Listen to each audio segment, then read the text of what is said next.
mais que vocês possam lá na frente alcançar o objetivo de vocês, amém? Eu queria falar com vocês um pouquinho nessa manhã sobre um homem, profeta de Deus, chamado Jonas. Antes, eu só vou contar uma historinha. Nada a ver contigo, Jonas. Não, eu sou um pouco sem gosto também. Eu tenho um amigo, agora tempos que eu não vejo, trabalhávamos juntos, e agora mora lá em Campo Limpo Paulista, e a gente se distanciou. E a gente, como crente em Jesus Cristo, geralmente somos obrigados a defender a nossa fé. Não a defender Deus, Deus não precisa de defesa, Deus é todo poderoso. Mas as pessoas vêm, alguns ouvem a gente por como diz a antiga, né? Eu ouvi para não perder o camarada, outros chegam, ouvem com carinho, alguns não querem nem saber. E parece que esse se chama Renato, e conversava muito comigo, e um dia ele me disse assim: olha, Liz, eu vou ser sincero contigo, eu creio em Jesus Cristo. Creio que ele veio, porque se eu disser que não creio, eu vou estar sendo meio ignorante, porque está aí o calendário, e não é um calendário só nosso, é um calendário mundial para descer, depois de Cristo. Então Jesus veio e foi alguém importante, porque ele dividiu o calendário.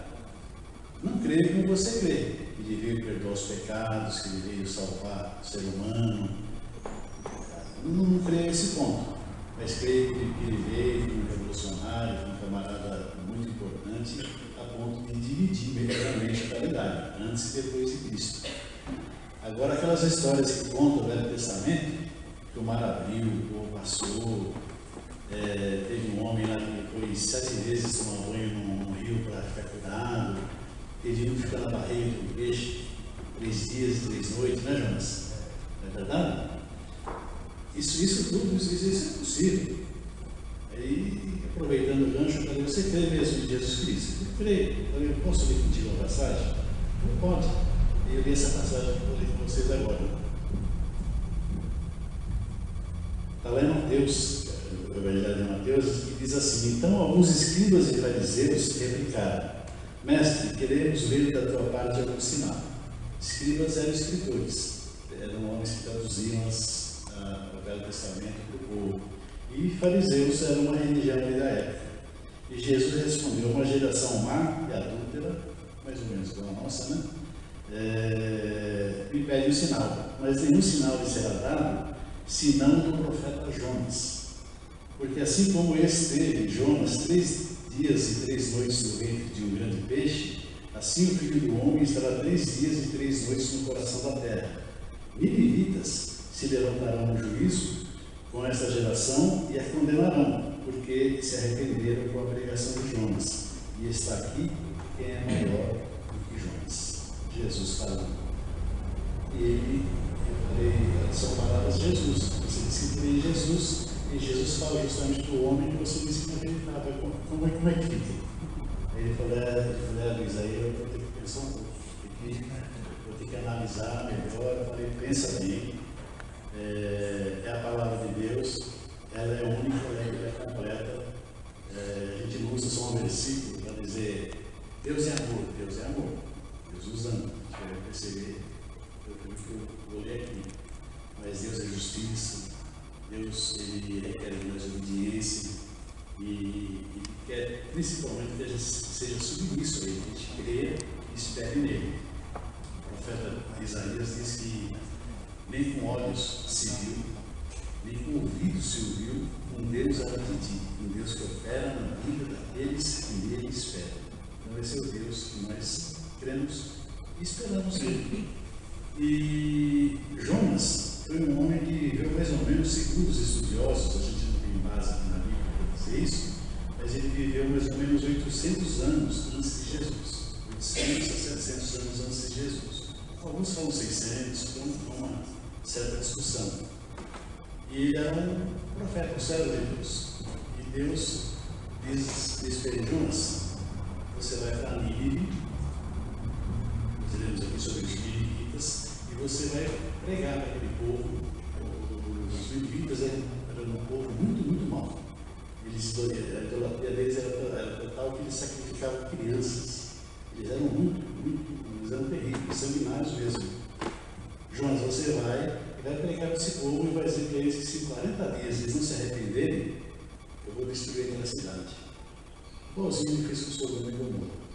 E Jonas, conhecendo o coração de Deus, sabendo que Deus é misericordioso, Deus perdoa, e também sabendo que os ninivitas eram inimigos, pensou, eu vou nada. Você pega o mapa, você sempre lendo a Bíblia tem um mapa. Nínive está para lá, ele pegou uma embarcação que é para Tarsis, que era uma outra cidade, e ele foi para lá. Só que nessa embarcação, quando começou a rodar e o barco ali, rodar é bom, Deus envia um vento violento e aquela embarcação começa a naufragar. Os marinheiros desesperados começam a jogar fora as coisas pesadas, aí aliviando. Até que Jonas, que estava descansando, sossegadamente lá, falou: o problema sou eu, não é nada disso aí. Me joga no mar ali. E jogaram. E Jonas, então, é tragado pelo peixe. E lá do ventre do peixe, vou ver com vocês.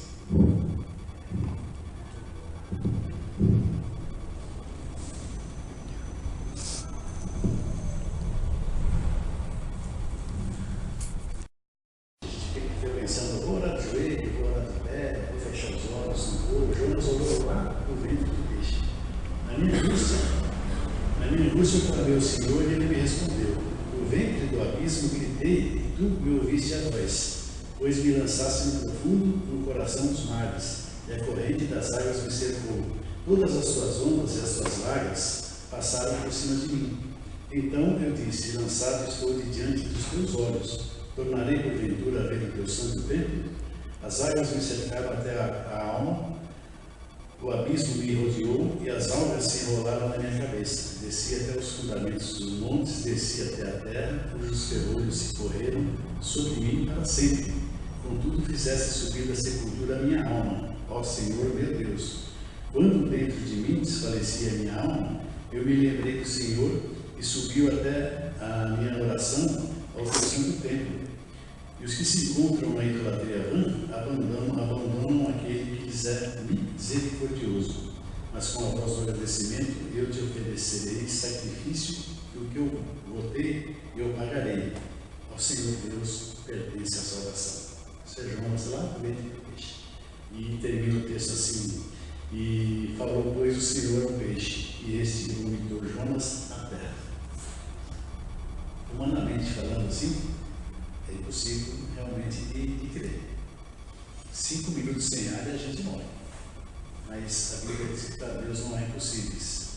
Quando Deus vai realizar um plano, Ele usa o método que Ele quiser, porque Ele criou todas as coisas. Também, mulher, que você toca para ver se dá uma forcinha lá com o Marquinho, lá na marcação, né, Marquinho? Beleza?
Não ter mais contato com bebidas, dormir, enfim. E eles não faziam isso.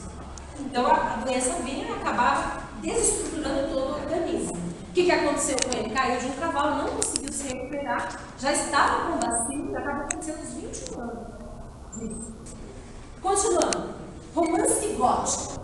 Aí muitos aí que vocês falaram que já leram vários romances góticos, né? Subgênero originado na Inglaterra, no final do século XVIII. As principais características desse romance dizem respeito às atmosferas de terror, aos enredos assustadores e aos personagens. Neles é comum encontrar cenários medievais. Eu quero que vocês imaginem esses cenários medievais, né? Donzelas, cavaleiros, vilões e personagens do meio religioso. Mistérios envolvendo linhagens das famílias aristocráticas. A frustração presente em sua obra é amenizada através da lembrança da mãe e da irmã.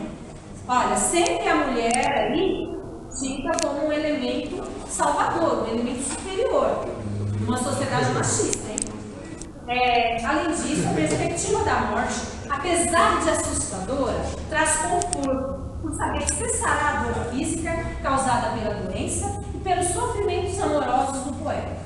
Veja no poema abaixo. Se eu morresse amanhã. Se eu morresse amanhã, viria ao menos fechar os olhos minha triste irmã. Minha mãe de saudades morreria, se eu morresse amanhã.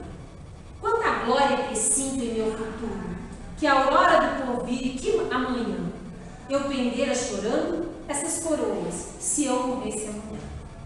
Que sol, que céu azul, que dove na alma, acorda a natureza mais loucante. Não me batera tanto amor no peito, se eu morresse amanhã. Mas essa dor da vida que devora, a ânsia da glória, o dolorido afã, a dor no peito enriquecera, ao menos, se eu morresse amanhã. Quer dizer, essa dor que ele sentia por estar doente, por não ter o amor correspondido, se ele morresse amanhã, cessaria, estaria resolvido. Então é o que eu mais anseio, que essa dor toda acabe, a dor espiritual pela falta do amor e a dor física pela doença que o acometera. Além de poeta, Álvares de Azevedo produziu a peça de teatro Macário, em 1852, após haver sonhado com o diabo. A peça conta a história de um personagem que, em uma viagem de estudos, faz amizade com um desconhecido e descobre ser ninguém mais, ninguém menos que o próprio Satã. Não há menções sobre o nome da cidade em que eles se encontram, porém há referências diretas à cidade de São Paulo. Assim, o poeta aproveita para fazer uma crítica à devassidão na qual a cidade estava imersa. Devassidão em que ele também estava incluso, diga-se de passagem. Azevedo também escreveu. Isso aqui é um problema. E os problemas? Para ter 20, 38? Não, fica no Nordeste. Qual que é o problema lá? O Brasil é o primeiro país que mais tem água no mundo. Então, má distribuição também é uma questão, né? política. Mas também tem a questão do clima, né? Poluição. Né? Gráfico está subindo. Está subindo a cena, está acontecendo mais, né? Então, aqui, ó, vai ver se eu escrevo para estimular o sul. Então, a questão do Brasil, né, é uma questão de distribuição geopolítica dentro do país, né? Não é nem uma questão de fora do Brasil, porque no Brasil pode ter água e não precisa ter essa questão recíproca com outros países, né? Então, Brasil e países da América do Sul. Então, no Nordeste não tem água, mas podiam, uma questão política, né?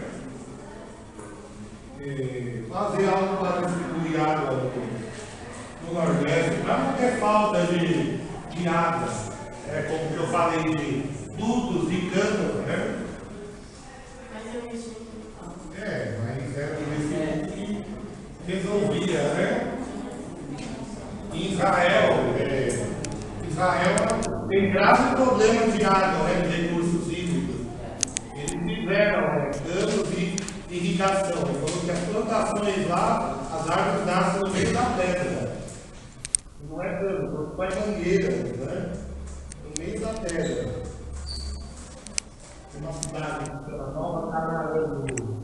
Mas o Nordeste, até a Igreja Universal, que fez também, que colocou uma cidade. Mas só foi uma cidade, e foi um projeto também só da cidade. Ele tinha que fazer no Nordeste todo. Mas a questão do Nordeste, de chuva não é só no Nordeste. Então, eles têm que prestar atenção, tem que sempre analisar. Né? E